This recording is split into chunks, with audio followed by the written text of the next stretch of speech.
Welcome to a very special episode of The Perimeter with Adam Morrison. This is part of our player interview series presented exclusively by Idaho Central Credit Union.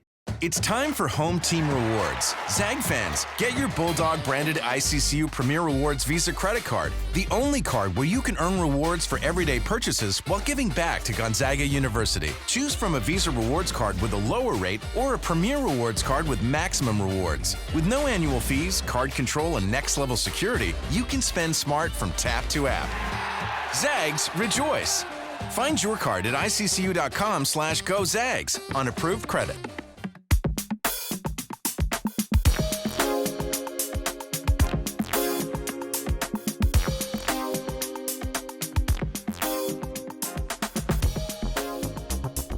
Welcome to The Perimeter, presented by Idaho Central Credit Union. We got a special guest, Jalen Warley.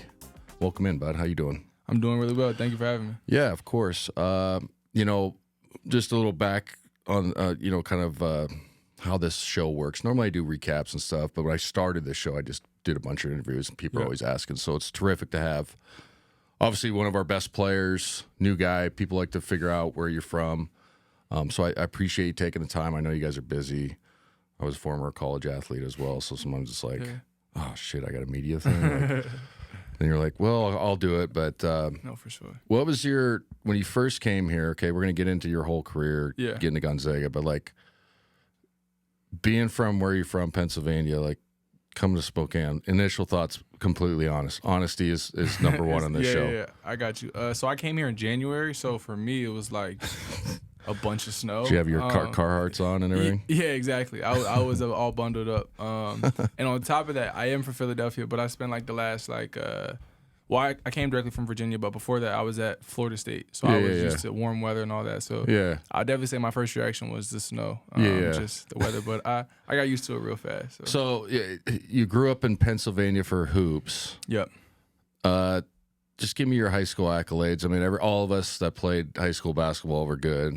Right? So, like, state championships, what'd you average, all those things. Yep, 2 state championships, state player of the year. I want to say my senior year, I averaged, like, 17, 7, and 8. Yeah, just doing all the little stuff that you do now. Yep, exactly. I was a little different, though, because COVID kind of messed up my senior year. Oh, you were a COVID. I was. That sucks. So we won a state championship my junior year. COVID, like, fully shut everything down probably, like, 2 weeks after that. So I was able to finish that, but didn't get AAU. And then my senior year was probably, like, maybe 10 to 12 games with masks on. So with the bullshit mask. Yeah, and all that. exactly. So it was definitely a different time. It says McDonald's All-American nominee. That's cool. Yep, that was cool, for sure. What AU club do you play for? I play for Team Durant out of Washington, D.C. Yeah. What does EYBL then? I'm assuming, obviously. Nike circuit. Yeah. I did the Under Armour circuit on the girls' side, so that's why I asked. It's kind of a niche thing, but some of the listeners understand. Yeah. What was that experience like playing for, obviously, Kevin Durant, but like the AU stuff is way different because I'm 41. Yeah.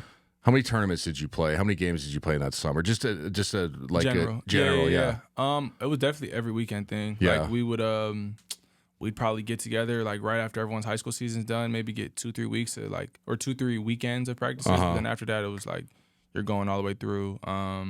So yeah, I'd probably say like we probably played 60, 70. Yeah, I was gonna say that range. Probably 60 to 80 would probably at the biggest. But yeah, how many games? How many D1s on your team? For AAU, my last year we had all 12 of us were all D1s. Yeah, that's crazy. So people don't understand. Yeah, it was all D1 players. So like, there's probably guys that didn't even play Division I basketball. Yeah, weren't even in the rotation who went D1. Wow. Yeah. It's way different. When I played Eastern Washington Elite, and we had like 4 guys, which is a big deal. But the regional stuff wasn't like intact yet, and we just went to 2 tournaments. Or 3. We went to Seattle. We counted that as a big one, but we went to the Vegas Big Time. I don't know if they have that now. That's all changed. Yeah. And then it used to be called Best in the West in LA. But like I said, doing the circuit stuff now, and that did it on the girls' side, it's crazy how many college coaches go to them. Like we were lucky if a college coach came to our games. Came to one, yeah. You know what I mean? Like, no, for sure. But it's different too because obviously you were probably recruited in your high school stuff, but this is obviously a basketball podcast. Like, people don't realize like it's flipped. Club matters more than high school. For sure. I mean, you got to kill in high school, but if they want to see you like with other good players, right, against better on that people, stage, you know what yeah. I'm saying? Like, No, for sure. it's so like some people, especially like high school coaches around the area, get mad when you tell them that. But you're like, hey man, like this girl averaged 8, but she was on the best circuit. Like, it doesn't matter if she scores 18 in high school. Like, they want to see her play against really good players, right. or score 25 a game playing in a smaller high school or whatever. Yeah. In a worse league, can she play on a big circuit? Same thing of the guys. Yeah. So I was just curious on that. So you obviously, what was your like? What offers did you have Coming out of high school? coming out? Yes. So I forget the list of 10, but Yeah, just like what was your The main- top 3? okay, yeah. It was Florida State, Virginia. I would say 4. It would say Florida State, Virginia, Michigan, and Oregon. Did you do visits for all of them? I did virtual visits, so I didn't get to see that's any so campuses. lame. So like, that sucks. yeah, it was like a completely different recruiting process for me because like I didn't get to actually see any campuses or like go Yeah. to games or anything like that. So That's a huge process too, Yeah. as far as like, feel and fit matters. Being comfortable too. Yeah. Because everybody can lie to you on Zoom. exactly, And those are also great programs, but like, yeah, you want to see what's walking around campus. You want to see what Right. campus is like, facilities, all that stuff matters. yeah. How you travel, blah, blah, blah. So that must have been interesting. Yeah, it's actually funny. One of my 2 visits from my junior year was Creighton. So that was the only visit I took like out of my state was Oh, Creighton. nice. I took Creighton and Temple my junior year. Who was the coach at Temple then? Aaron McKee. Oh, nice. Is Yeah. he still there? Nope, he's not coaching there anymore. No, I just always think John Chaney every time. That's Yeah, how old I yeah, am. yeah. So it's like John Chaney. Legendary, yeah. 5:30 a.m. practice, all that stuff. So obviously you chose Florida State. Yep. What was your experience like playing for Leonard Hamilton? Obviously, terrific coach. Yep. We played them a couple times, 2 years in a row. I think it was like 17, 18. I may be mixing up my dates, but 16, 17, 17, 18, 18, 19, one of those in that realm. And they used to play like platoon sub, basically. Yeah. Is that how they ran That's it when how you it were there was. too? Yeah, it was. They played crazy. Yeah. And it was almost like AU style. Yeah. And it was hard to like explain to people. It was like, it's not roll the ball out there. It feels like that. Obviously there's some structure to it, Yeah, but it's also hard to scout for 10 guys. for sure. And then they're like up in your ass the whole game. Yeah. And he's just like, it's like playing an AU tournament, No, for sure. but you got to be tough enough and blah, blah, blah. What was that like when you first got there?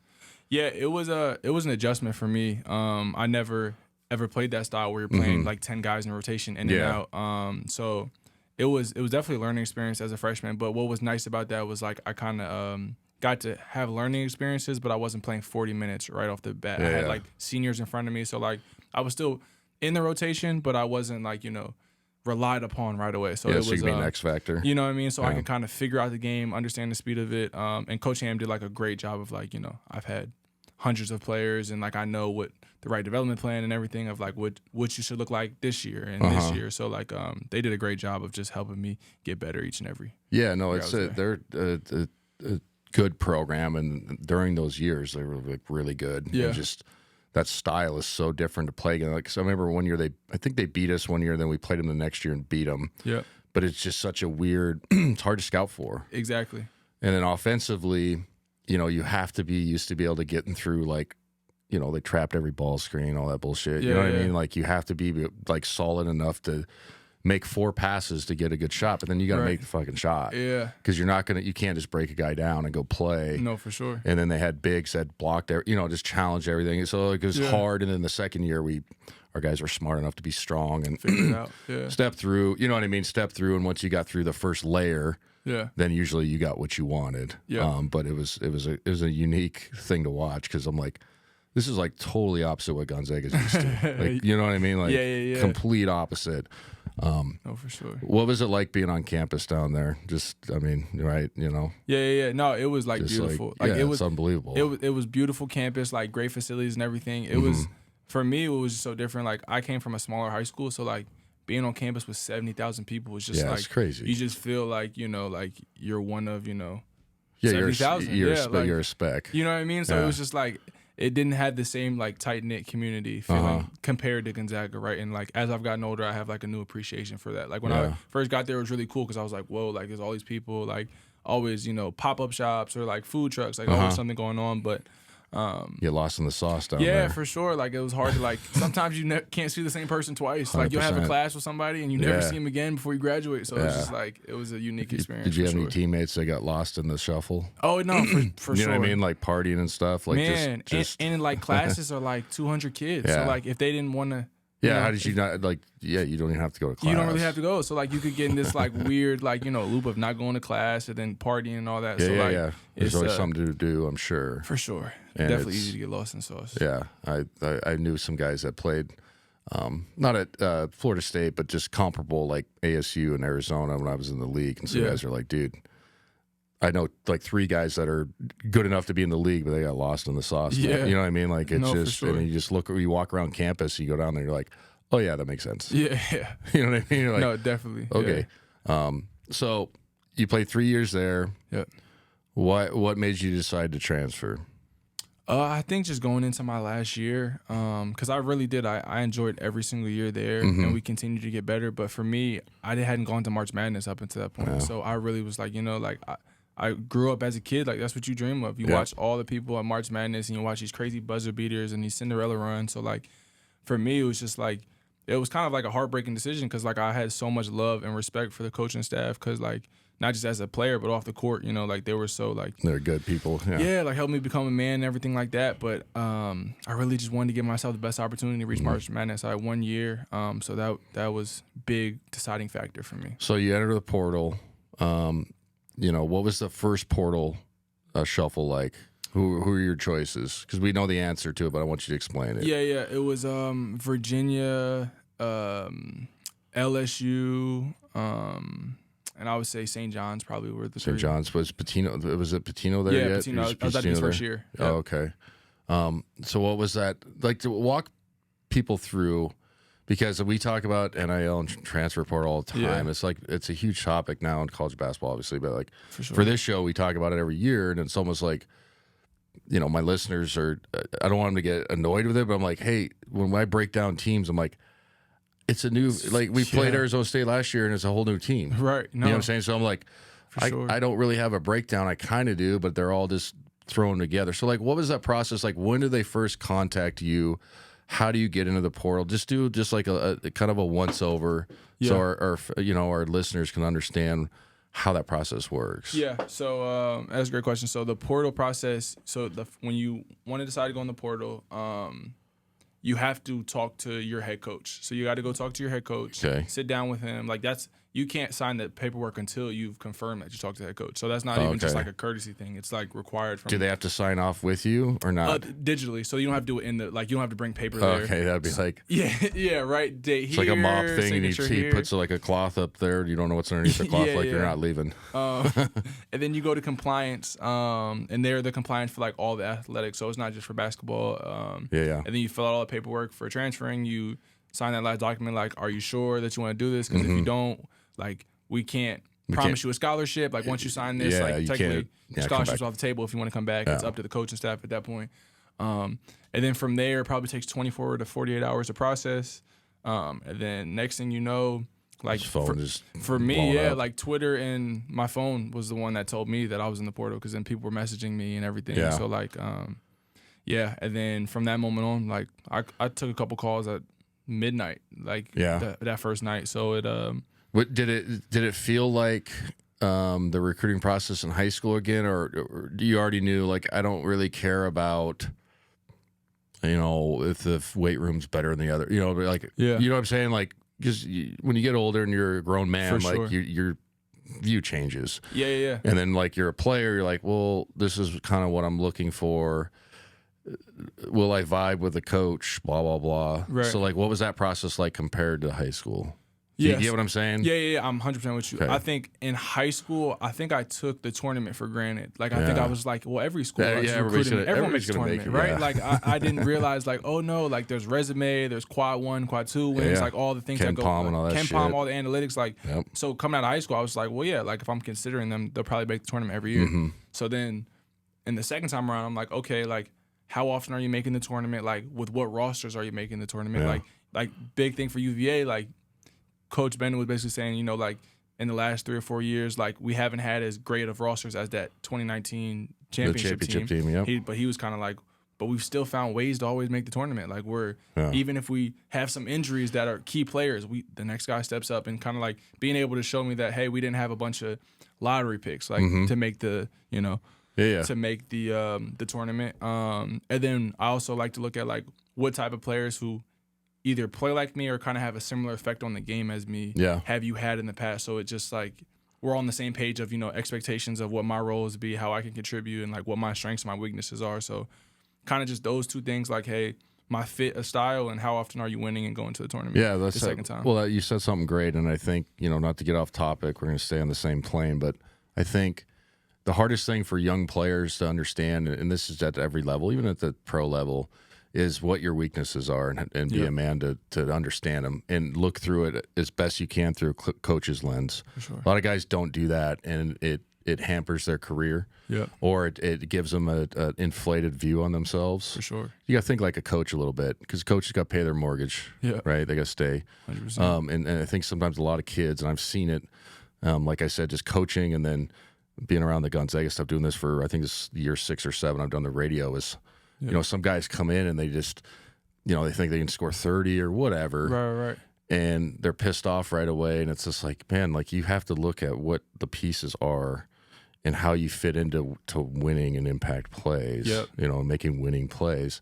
And so like that it's great that you said that and understood that. Is that like your folks or somebody telling you that too? Yeah. You know what I mean? Like guiding you a little bit, like, hey, you're great, but right? You know what I'm saying? No, I think honestly, I definitely give a lot of credit. Just like I think the mindset early on, my folks gave me just like a level of just humility. Like like if It's you're terrific. if you're good, you tell everybody else. If you're great, they'll tell you. Yeah, right? Like you don't have that's to a really like good way to go put it. around like telling. You know what I mean? So like just worry about putting in the work, and if you're good enough, they'll find you. Same thing. If they're good enough, they'll find you. So like it's not about chasing the wrong things. But I think even at Florida State, like trying to be an extension of the coach off like on the floor, because I was playing point guard all 3 years. Yeah, you got terrific guard skills. Keep going. Yeah, so playing point guard, just like, okay, like I learned, like, hey, if this guy gets a bucket going early on, like he's, let me make sure Feed I find him again, in before that first media. Yeah.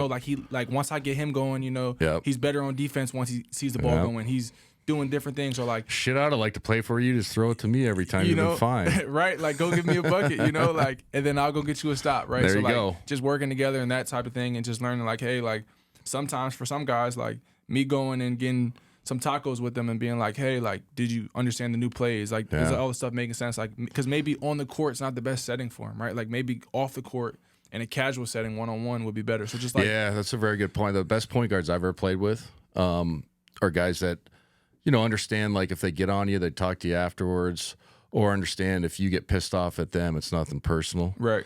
And let's just leave it. And then, other point guards I've played with that understand, like, sometimes you got to throw it to a guy just to keep him feeling in part of the game. For sure. Even if he's not, your best player or whatever, people have to feel a part of something. Yeah. And, I've played, like I said, I've played with great point guards, and the ones that did that, everybody seemed happier and the ball moved, blah, blah, blah. You know what I'm saying? It's just like basketball karma. Everything goes better. For sure. Swing, all that stuff. The ball usually goes in when it's swing. When it gets sticky and all that stuff. Exactly. Yeah. Okay, so you go to Virginia. You decide Virginia out of that. How long were you there? 7 months.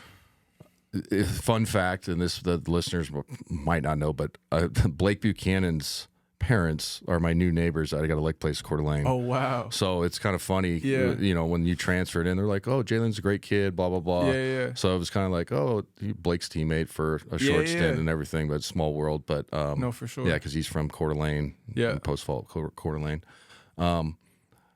You were there for 7 months, and then Coach Bennett retires. Yeah. And then you were like, oh, shit. Yeah. What was that like? Like, just give me in, and this is not trying to throw UVA under the bus. Not at all. Open doors. Yeah. But what was that like around the program when because he just did it? Like, he didn't tell anybody, did he? No, he told us that like the day whenever everyone else found out, maybe a couple hours before. Do you think any of his assistants knew earlier? Maybe a day? Or... Yeah, if maybe a day. I know, like, I would say maybe 1 or 2, if anything, but like a good amount of them, like, they had real emotion, like tears, everything. Like, like when they found out. So like I think we were kind of all. I don't even know how long he knew in his heart that it was right to retire. So I think it was just a situational thing. Yeah. No, I mean I think I understand why he did it. Yeah. I mean it's just on the periphery, but like I was just curious if he's like prepared his AD and then, you know, his assistants knew and say, hey, I want to do this at my own time, but Yeah. obviously.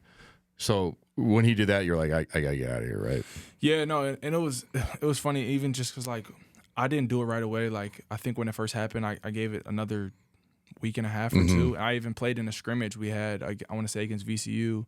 But then even when I decided to, like, you know, hit the portal, like, I think a lot of people from the outside were just like, well, you know, he never really went to UVA, so, like, that probably wasn't a hard decision for him. But, like, I was there for 7 months. Like, yeah, I didn't never play the game, but, like, like Blake Buchanan, like I have teammates. You know what I mean? Like, like, it wasn't. And you picked him for a reason, so you felt good about it. It wasn't just, like, you know, Coach Bennett. So, like, you know, I didn't want to walk out on my teammates right before the season either. So, like, it was when it first happened, like, I feel like it put me in a really tough spot because I was like, you know, like, I don't really want to leave the situation. I'm happy where I'm at, right? But, like, ultimately, I did decide to leave Florida State to give myself the best opportunity to play in March Madness. So, 100%. And I feel like, you know, not having Tony Bennett on the sideline, he's one of the best coaches of all time. 100%. He's from, I mean, he's got Washington State roots. Like, Washington State hasn't been the since, well, coach coach that was previous to David Riley's fine. It's not throwing anybody, but Coach Bennett was really good. I mean, they had some really good teams.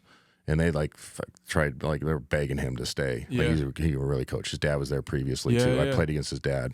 Oh, wow, okay. Yeah. So anyway, he's a Northwest guy. Yeah. So we love Tony Bennett. Is my point. Like 100%. different style, but obviously can coach. Yeah. So that process happens. Yeah. How quickly did you decide Gonzaga, and who else was it between then where you're like, well, shit, I got to make a choice now? Because you did it like at semester. So just walk us through that. I know this is, you probably explained this to other media, but you know, for my listeners, like, what? So you were like, shit, I got to decide now to be able to transfer credits over? Yeah, so I couldn't leave right immediately. Okay. And I think a part of me going in the portal, I had an idea that I wanted to redshirt, so I don't think I was as urgent to be like, hey, because I knew I was like, hey, if I want to do one last year, I want it to be a full season, like, with absolutely. the team, make a run, all that type of thing. So but yeah, so I made that decision probably in November. I wound up visiting Gonzaga first, and I visited Iowa State, and then I planned on visiting Texas A&M. But after the Iowa State visit, I kind of shut it down because I knew it was either Gonzaga or Iowa State. Iowa State's a great program too. Exactly, good similar offense, space and floor, blah blah. And they're really big about defense, stuff like that. So it really came down to those two because I also felt they were consistently in the tournament and they were making runs.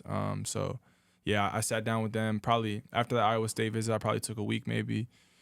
No, I wanted to come to Gonzaga, call Coach Few, texted the coaching staff, put it out on social media, then finished out that semester. I want to say I probably had another month of school just as almost a normal UVA student, not being an athlete. But they still honored your scholarship? 100%, yeah. That's awesome. Like, they did good for them. They did, like, a great job. Even, like, NIL stuff, like the things I had set up, like, they did beyond, right? Like, they good for them. Took care of me, like, even helping me move my stuff out of my apartment. Like, honestly, I couldn't imagine. I was almost a little surprised how, like, helpful they were. It just showed how great people were over there. Yeah, that's awesome. And then I went, came here, started second semester, I want to say, like, second week of January. So what was, the back half of that last season, what was it like redshirting? Because Gonzaga used to be known for redshirting, and now we never do it. And we can argue if it's good or bad. I think it's a good thing. It's different, and I get why they don't do it. Yeah.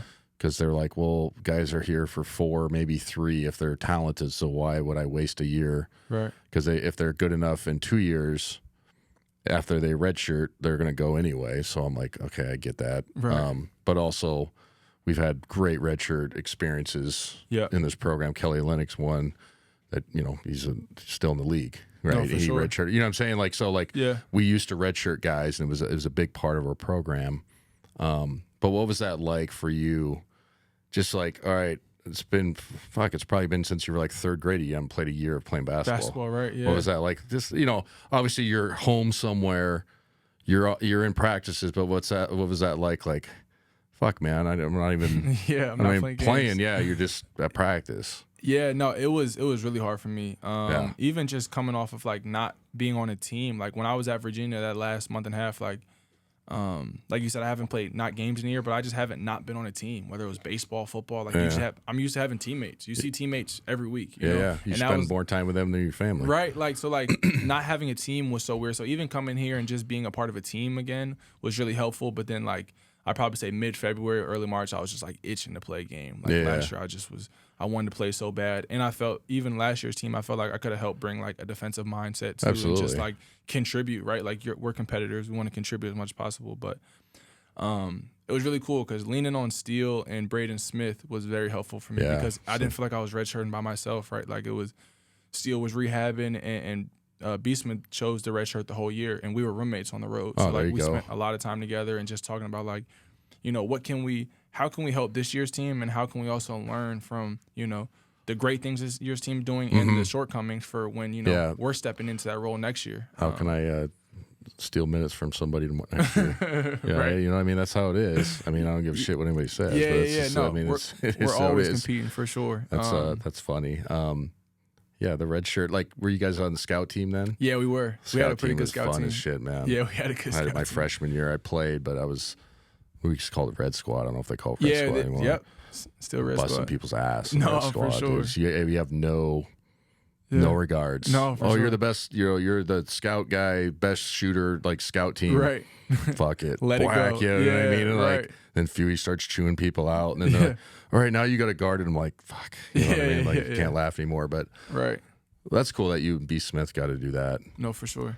Because he made the right choice, and that's not a knock on him. But we were so guard heavy last year. It's like, just get the whole year this year. So no, for sure. That's a cool experience for you guys to do that. Who was the strength coach? It says TK. Yeah. TK. So how much weight did you put on? Do you know? Yeah, I came in at like 192. I got up to 210. Nice. Yeah, that's a good red shirt. Yeah, for sure. You know, and it's not like a lot of idiots like basketball fans, and you know, maybe I shouldn't word you idiot, but like, you know, like put on weight. It's like guys are wiry strong. Just gotta be wiry strong for sure. But also you can put on a good 5. Yeah, that helps you for sure. But also you don't want to get doughy. Right. Yeah, right? If you get doughy and you lose your quick twitch, even if it's just a little bit, that's hoops, man. Or you lose 3 inches off your vert. For sure. Yeah. Right? And get that shit out of here every time. And then what do you do? Or you can't get a step on a guy. Right. No, it makes a difference for sure. Yeah. Absolutely. It makes a difference. So going into this year, what was Fuey and the staff? What were their expectations of you before the season? We'll talk about, we'll get up to current, how you're playing this, start of this season. Yeah. I think they did a great job of like using that red shirt on top of putting on weight, like just getting more athletic and stuff like that. Because they kind of hinted at the fact like, hey, we want you guarding multiple positions. So we want you being able to, hey, you might got to guard some people taller than you, but you also might have to guard the 5'10" guard that we play, right? Yeah. So like, can you guard someone who's 6'9" and someone who's 5'10" in the same game? Do a good job on both of them. So kind of having that mindset, I wanted to put on weight, but I also wanted to like really understand the game from not being the primary ball handler. Because like the last 3 years at Florida State, it was just like the ball, like not that the ball was always in my hand, but I was the one calling the plays. I was the one making the decisions. I was the one like, hey, if I seen something on the court, like it was all 4 guys, every huddle are looking at me to be the one speaking. And hey, this is, commanding the court and everything like that. So point guard, yeah. So learning how to play off the ball, but also still, keeping the ability to play on the ball. So just versatility, I would say, was the main thing that like Coach Few preached to me, and just continuing to get better at my strengths and improve my weaknesses. You've done a great job so far, like as far as guarding multiple positions. Yeah. What do you think is the hardest position to guard, just from a basketball standpoint? I always tell people, because I wasn't a great defender, but I always say, man, guarding big guys when you have to wrestle in the post is the most exhausting thing you can do. Yeah. People think it's like easy. It's like, no, that's how you get tired. Right. I run around all day. Yeah. But like when you're wrestling and, and then you start using muscles that you don't normally use. Right. And you're like, holy shit, dude. Then I got to turn around and box out. No, for sure. Yeah. This sucks. That's been a big adjustment. I also think like what I'm grateful for though is that like I feel like I was guarding the best bigs in the country every day in the summer. So like now it's like that's a good point. Like being able to play bigs. You know what I mean? Like my expectations that's a great now. Point. Like I'm guarding Graham and I'm guarding Huff. So like now like I feel like any big, like, to a certain extent I feel more confident guarding them. But trying to think of like the hardest person I feel like for me it's always been like people who are like I played tough shot makers and people who are good in pick and roll. But if you're good in pick and roll and you're a tough shot maker, it's like you're playing the cat and mouse game. Then you just get to your spot and you're making a contested fadeaway. So it's like a lot of guys sometimes are great shot makers, but they just put their head down. They don't see the game. But like if you can play in pick and roll and make tough shots, like Well, that's what's so unique about this. Not unique, but we kind of gotten better at. since last year. One of our best teams was obviously the 21 team with the Final Four. All those guys could switch. Yeah. And then we had the teams with BC, Rui, Tilly, all the long athletic guys, guys that made it to the league, and they could switch everything. Yeah. And so, like, I watched this team, and you guys are long and athletic on the perimeter. And B. Smith is quick as shit, and I'd be fine if he switched on to like a 3. Like, he's strong. Yeah. So, like, I think just having like a defender like you, because I can't remember what game it was. I think it was early in the season. I think it was like when we were playing one of the NAIA teams, but you were guarding the point guard, and I was like, that poor fucker, dude. You got long, just up your long arms and stuff like that. Yeah, wingspan. It just makes it difficult. But what's nice about this club is you guys can switch almost 1 through 5. And that's not a knock, but like Graham is 10 times better at moving his feet than he was when he first got there. He'd say the same thing. Yeah. Same with B. Huff, because they kind of understand if you want to play at the next level, you got to be able to guard somebody for at least 4 dribbles. For sure. Yeah. So yeah, just having you out there, Tyon, Steele's a decent defender. Everybody thinks white guy shooter can't defend. He's fine. Right. You know what I mean? No, That's just always the stereotype. Adam can defend. You know what I'm saying? You just go down the line. It's like we don't really have a hole defensively. No. And if we had to, we could switch 1 through 5. Yeah. And just be like, okay, if Graham or even B. Huff gets out on a guard, just sink a little bit and tell him he's got help, and then still late contest. Right. And you'd be surprised, like, how much better they are guarding just for the confidence of knowing they have great defenders behind them. Oh, like, that's we tell Graham and Huff all the time, like, get up because we got your back. Yeah, and that's how it's supposed to be. When they feel like they have people they can trust, half the time they guard them great by them. They don't need our help. Yeah, you know what I mean? Like, because they know if they were to make a mistake, you got people behind you who are going to help you out. Well, Huey's done such a good job. It's just you guys practice the vertical contest. Yeah. And I think like the average basketball fan doesn't understand like how much of a skill that is, and certain programs do it, like they teach it right. Yep. And certain don't. But I was watching. I swear to God, I was watching a random NBA game, and I think Jalen Suggs had one where he got like a 2-on-1 or something, and he got switched, and he like went and did like exactly what they teach at Gonzaga. Right. And like chested like a small forward in the league, and it caused him to miss. I'm like, that's literally what Gonzaga. Yeah, this is what they rep. Right. And like taking on the chest, but staying vertical. Obviously, you got to jump when you're in the circle, in the charge circle. But some teams don't do it. And when you watch other teams, they bash into our guys, and then they look at the refs, and the refs are like, it's fucking straight up, man. Right.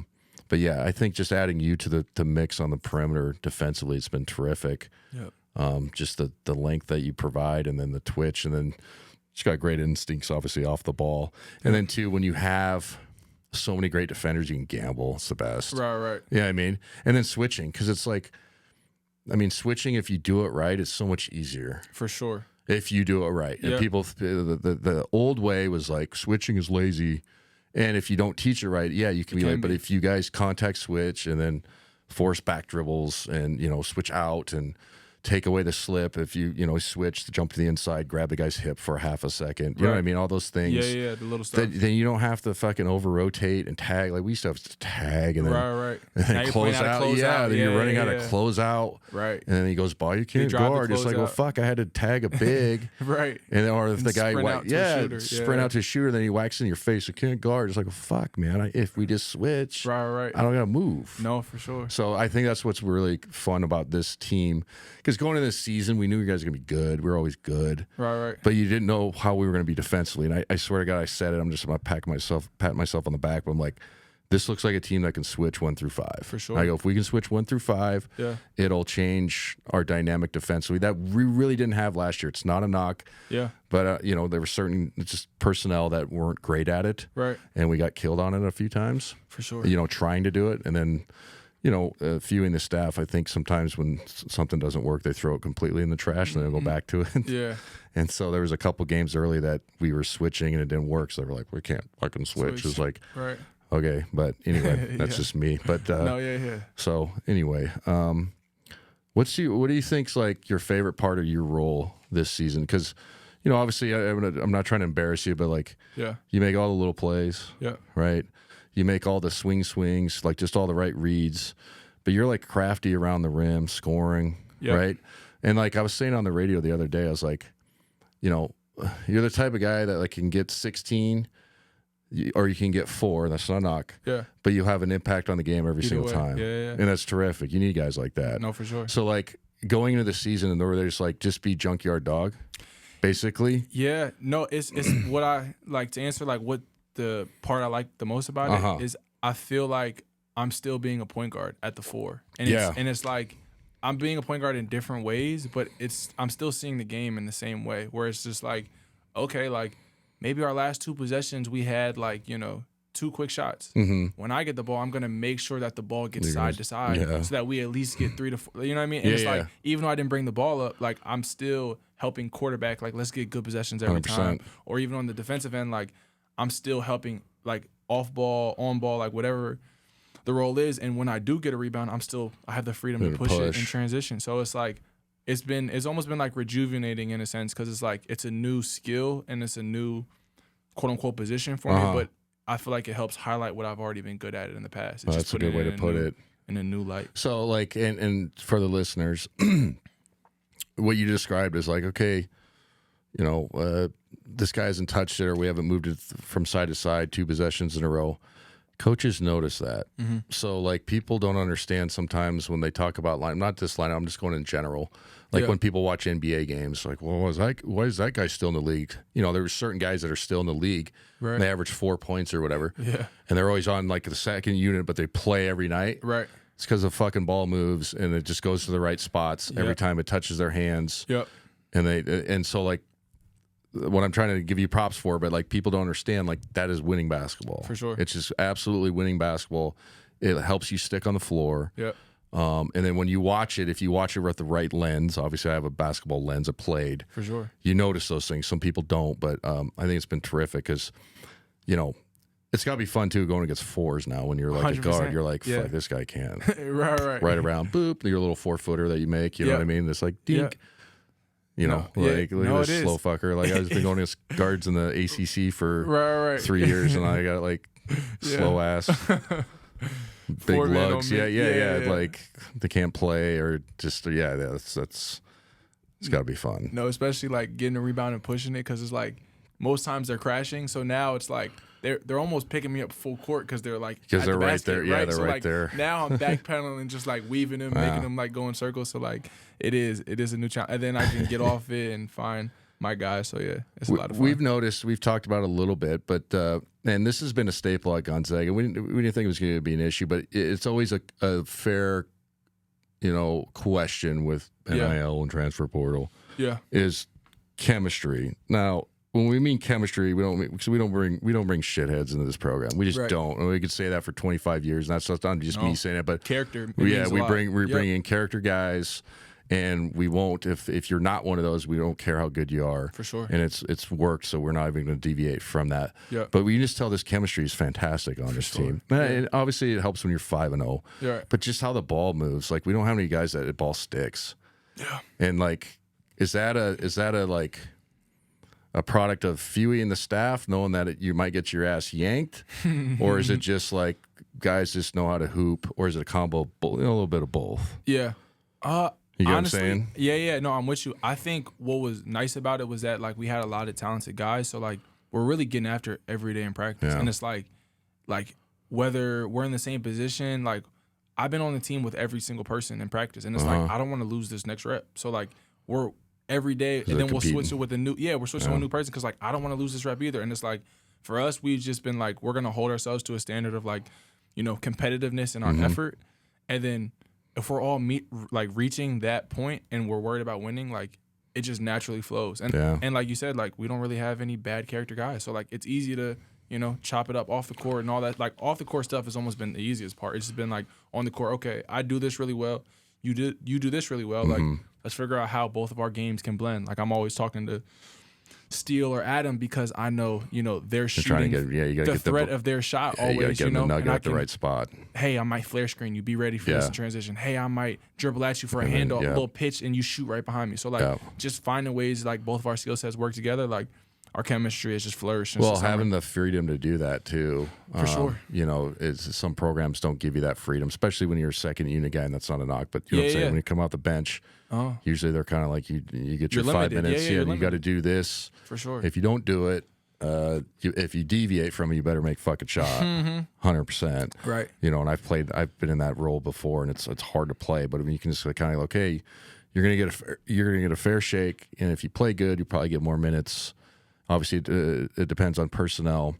But what's wild about this team, you guys got like 11 that could actually play. Legit. Legit. And it's kind of interesting to see how the lineups work. And you don't have to comment on this, but it's like, holy crap, man. He has like 11 legitimate guys that could normally in older college basketball, you'd play with like 8. Right. And then it'd go to like 7.5. Yeah. Then the other 3 are unhappy, but you're kind of like, well, have fun transferring because you sit out a year or whatever. Right. You know what I'm saying? It was way different back then. But obviously, you didn't pile up as much talent. You couldn't.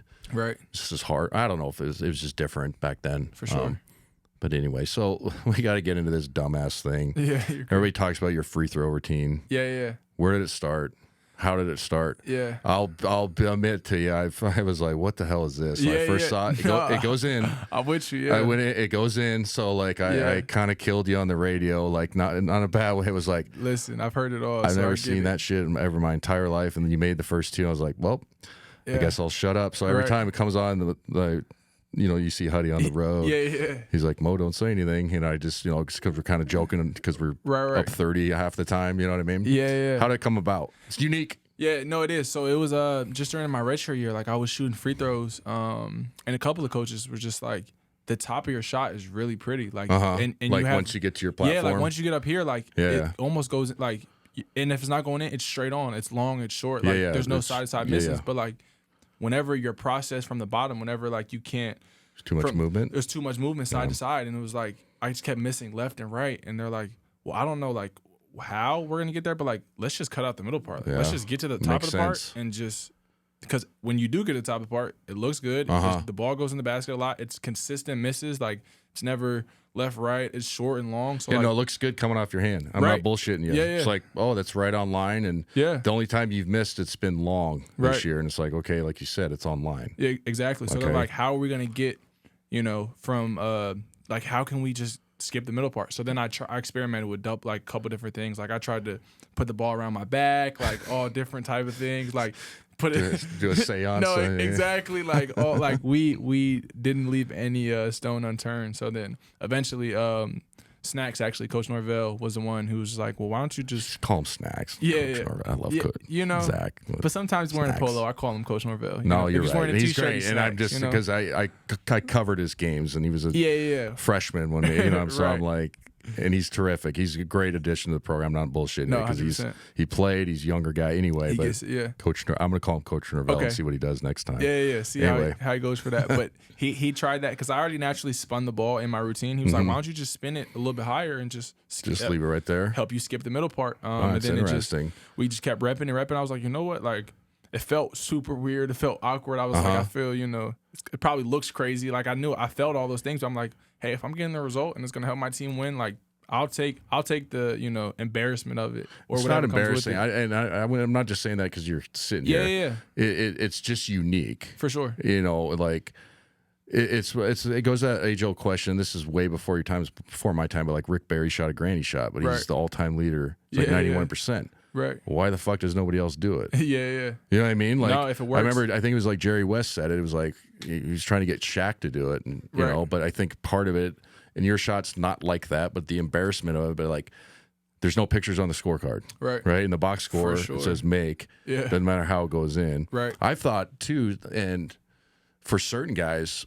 Like either going angle. I've seen a couple guys when I played angled, because you can use the whole line. Yeah. And I played with a guy in Europe that banked them all, but he just just rifled it off the front, like a front bank. Right. Yeah.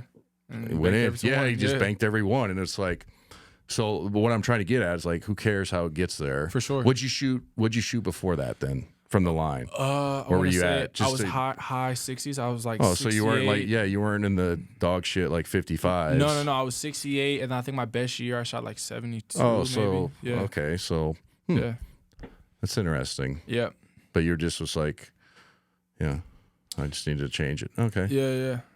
Yeah. The spin part is what gets me. Yeah. At the top of it. So then, do you seam it when you get to? Because I don't watch it complete. I mean, I watch it, but do you? Yeah. Do you get to spin here? Then do you seam it back on your hands? Yeah. You know what I'm saying? Yeah, I'd probably say 8 out of 10. It naturally seams. 'Cause, like, when I spin it, I kind of spin it to the side, so that when I bring it over, it like seams flipped right there. Seamed right to my right hand. Okay. It doesn't, always work out perfect, but then I'll kind of just adjust my hands a little bit, like, and then take my deep breath, and then let the shot go. Yeah, no, man. It came up on my algorithm after the Arizona State game. It was, I think SI did it, then House of Highlights. Yeah. They didn't kill you. They was like, have you ever seen anything like this? Right. But again, if it goes in, who gives a shit? And no, I mean, and like, you talk about being a competitor, like, I want to play at the end of the game, and if I can't make free throws, I can't play at the end of the game, right? Very so, like, good point, right? Whatever it takes, you know, so.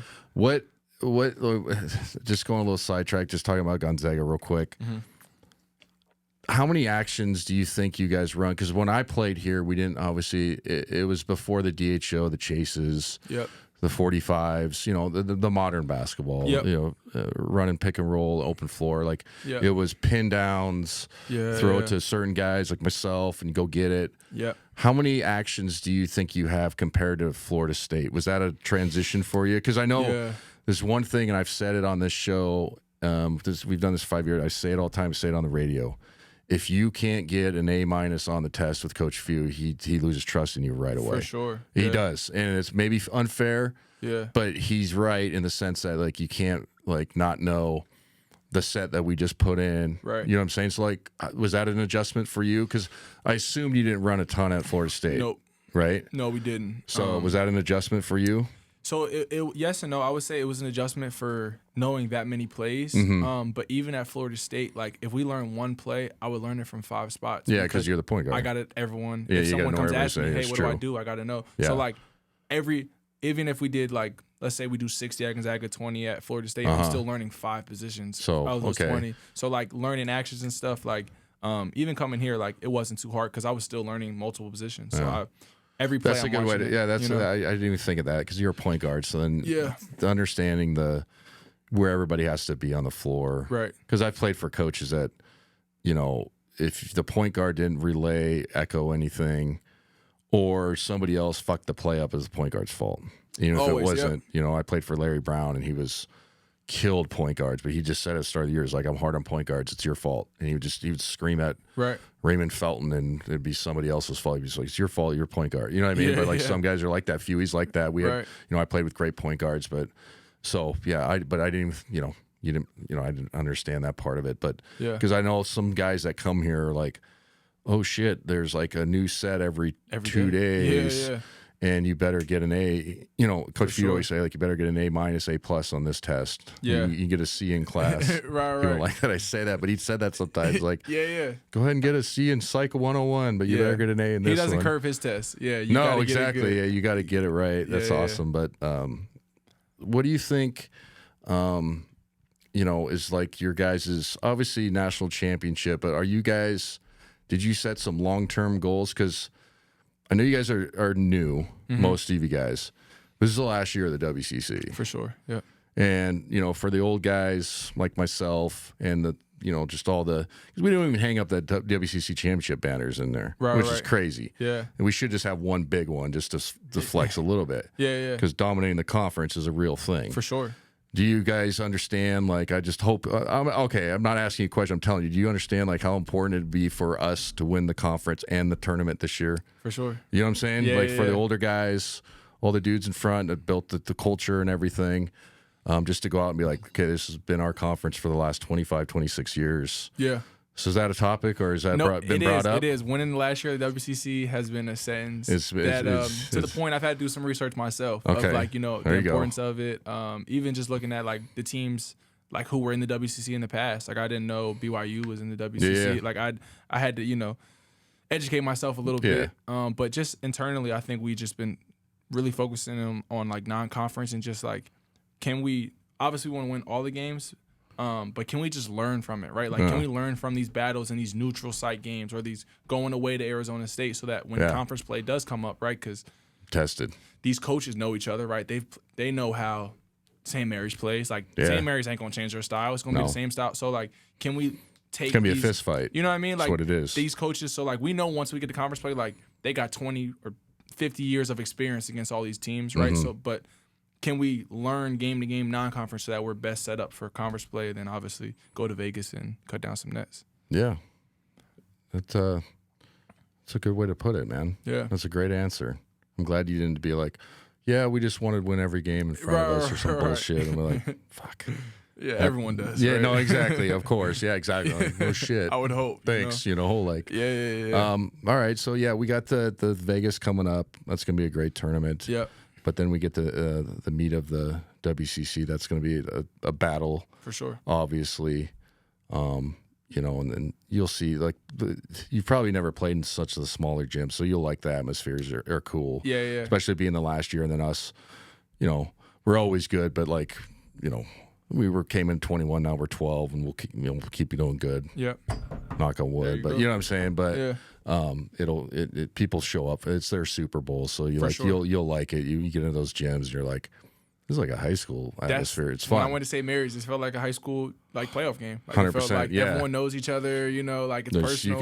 it's personal. Everyone's got It's- signs. Like it was. and you can hear cool. shit, and like Yeah, it you're was like, cool. damn, man, you said that to me, like. Right? How did he know? How that? did he know that? Because a lot of people don't understand, like, especially when I was playing, obviously social media is way easier to find out shit about Yeah, people. yeah, But when yeah. I was playing, most of the Gonzaga demographic Yeah.